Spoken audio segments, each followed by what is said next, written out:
Ciao a tutti, oggi vi voglio presentare una motocarriola particolare della Bluebird, la Carrier 500 DSH.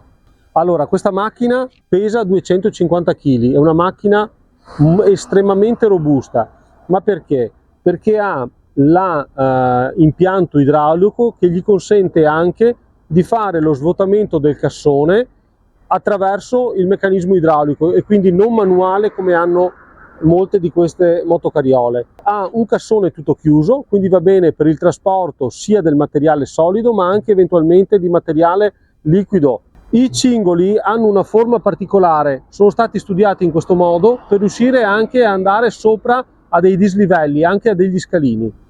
Da notare è che in concomitanza della parte mediana del cingolo abbiamo i ganci per il sollevamento, ci sono da entrambe le parti, quindi abbiamo un punto di attacco per sollevare l'attrezzo.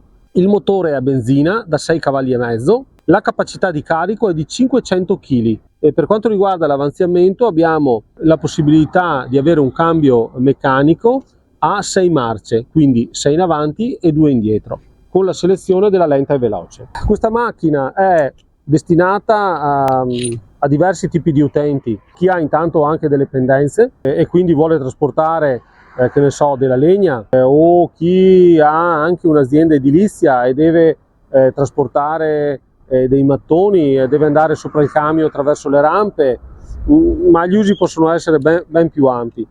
Quindi in definitiva, se volete una motocarriola estremamente robusta e prestazionale, questo potrebbe essere il prodotto più giusto. Ha anche un'offerta particolare con un prezzo molto contenuto. Venite a trovarmi o cliccate nel link in descrizione. Ciao a tutti e a questo punto buon trasporto.